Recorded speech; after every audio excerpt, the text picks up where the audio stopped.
یہ جو سیاست کے اندر جھوٹ کی بازگشت چل رہی ہے، مریم صاحبہ کہہ رہی ہیں جھوٹ پہ جھوٹ، جھوٹ پہ جھوٹ، جھوٹ پہ جھوٹ. یہ بھی کہا کہ گز گز بھر لمبی زبانیں ہیں.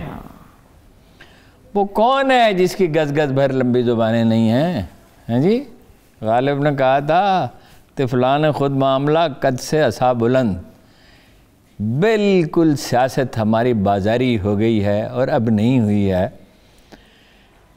یہ جب قوموں کو طویل غلامی کے بعد آزادی ملتی ہے تو ان کا رویہ جرنلزم میں، پولیٹکس میں، ہر چیز میں غیر ذمہ دارانہ ہوتا ہے. ایک دوسرا پہلو یہ ہے کہ کنفیوشس کے دور سے جس پہ بحث ہوتی ہے، یہ ہے یونانی فلسفیوں نے جس پہ بحث کی، آج بھی بہت سے لوگ جو یہ بات کہتے ہیں، معاشرے کا اخلاقی اور علمی طور پہ بہتر عنصر جو ہے، جو وہ سیاست سے گریز کرتا ہے، تو وہ گورن کیا جاتا ہے ادنا بازاری لوگوں سے، جنہیں بات تک کرنی نہیں آتی.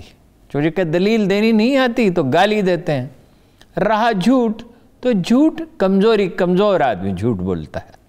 یعنی رسول اللہ صلی اللہ علیہ وسلم سے پوچھا گیا مومن بزدل ہو سکتا ہے؟ کہا ہو سکتا ہے. ایک اور چیز کے بارے میں پوچھا گیا، کہا ہو سکتا ہے. کہ جھوٹا ہو سکتا ہے؟ کہا جھوٹا نہیں ہو سکتا. مومن جھوٹا نہیں ہو سکتا. جھوٹا نہیں ہو سکتا. مومن اور مسلم میں ویسے فرق ہے. یعنی مسلمان ہے ایک آدمی، مومن کا مطلب یہ ہے کہ وہ آدمی جس میں تہذیب نفس پیدا ہو چکی ہے، جو ایمان کے تقاضوں کو سمجھ چکا ہے، جس کی ایک علمی سطح. بات یہ ہے کہ پاکستان کی تاریخ کا جو سب سے بڑے جھوٹ ہے ان میں سے تو ایک مریم نواز نے بولا لندن تو کیا میری پاکستان میں بھی کوئی جائیداد نہیں ہے، پھر خود ہی اس کی تردید کی. اس پہ رتی برابر انہیں شرمندگی نہیں. اب ان کے والد گرامی کا ریکارڈ بھی دیکھ لیں، زرداری صاحب کے بھی دیکھ لیں، شہباز صاحب کی دیکھ لیں، یہ ہمارے سامنے ہے. ویسے تو اگر آپ کہیں تو میں 51 سے آن ورڈ آپ کو بتا دیتا ہوں کہ کتنے، جو جتنا میرا حافظہ کام کرتا ہے، کتنے جھوٹ بولے گا.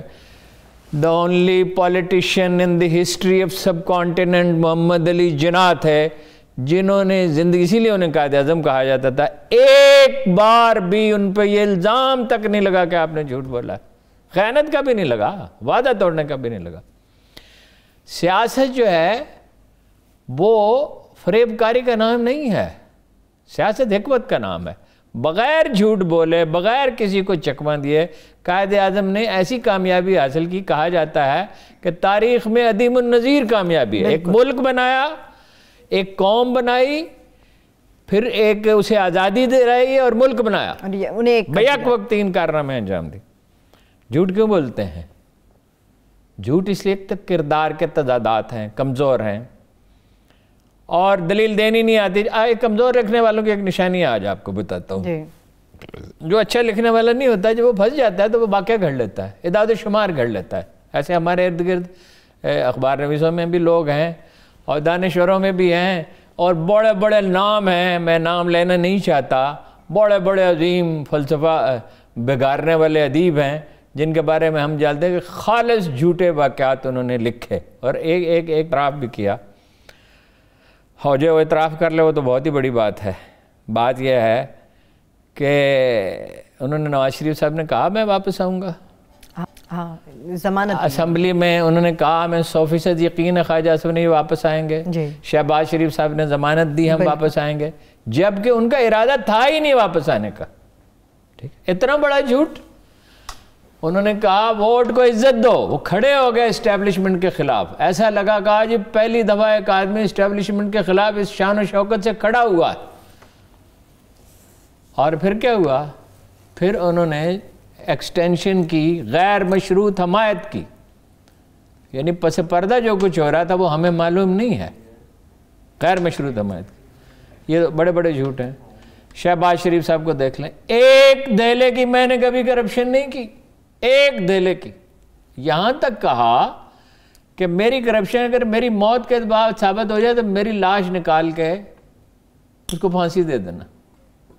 آپ کی کرپشن تو ثابت ہو گئی، آپ کا داماد بھاگ گیا، آپ کے دونوں صاحبزادے بھاگ گئے، اور جب دوسرا صاحبزادہ بھاگ گیا، وہ جب بھاگا تو اس نے کہا، ان کا ترجمان جو احمد خان، اس نے کہا کہ ہماری سب سے بڑی کمزوری تھی، ہم نے اس سے نجات پالی.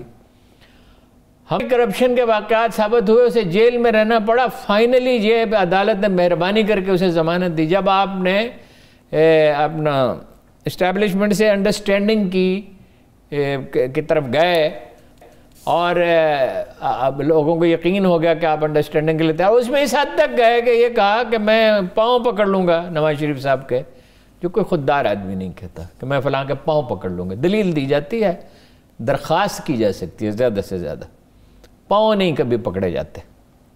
اور بھائی ہیں ان کے، سگے بھائی ہیں. ملکی مفاد کے لیے وہ پکڑنا چاہ رہے تھے. کون سا ملکی مفاد؟ یہ ان کے ملکی مفاد یعنی اقتدار حاصل کرنا ہی ملکی مفاد ہے. وہ بھائی یہ اقتدار جب بے نظیر کا بے گناہ بیچاری مری گئی، جب وہ شہید شہادت کا شور اٹھا تو مجبوراً میں نے کہا کہ قرآن مجید نے اس کو ڈیفائن کیا ہے شہادت کیا ہے. وَمَن يُقْتَلُ فِي سَبِيلِ اللَّهِ، جو اللہ کی راہ میں مارا گیا. اقتدار کی جنگوں میں لوگ فاتح ہوں یا مفتوح ہوں، یہ ایک کاروبار دنیا ہے، اس کا کوئی تعلق شہادت سے نہیں. جو آدمی اپنے اقتدار کی جنگ لڑ رہا ہے اس کے لیے ہر فریب دہی روا رکھتا ہے، رشوت دیتے بھی ہیں لیتے بھی ہیں. دیر آر بھی پولیٹیشنز، میں نے فخر امام کا نام لیا تھا، کئی اور نام لے سکتا ہوں جن کے بارے میں ہم کہہ سکتے ہیں کہ مالی معاملات میں صاف ستھرے بہت بڑی تعداد ہے، تھوڑی سی تعداد نہیں ہے.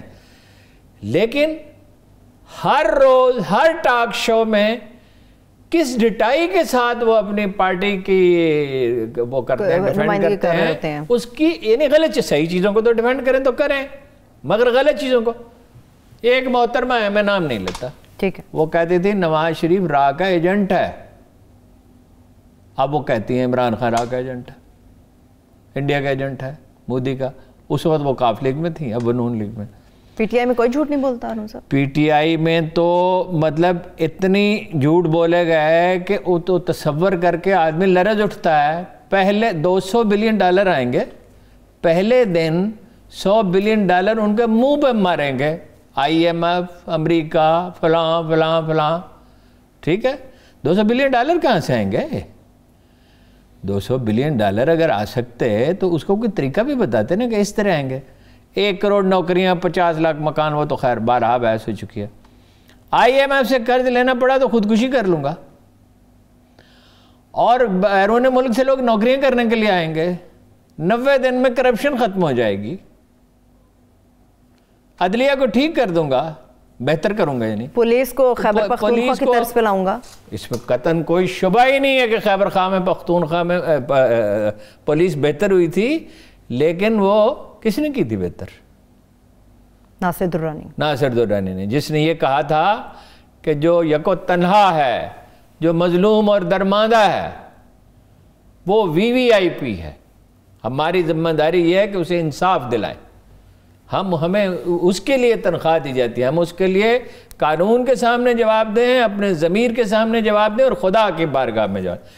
میری ان سے بہت پرانی رفاقت تھی. وہی واز اے ینگ آفیسر. جب میں ان سے ملتا رہا، وہ کوئی غیر معمولی صلاحیت کے آدمی نہیں تھے، لیکن ان میں درد مندی بڑی تھی، احساس بہت تھا، یہ خیال بہت تھا کہ مجھے مرنا ہے، مجھے خدا کے پاس جانا جواب دینا. نیٹ اینڈ کلین بہت تھے. اور یہی اصل میں پولیس ہوتی ہے.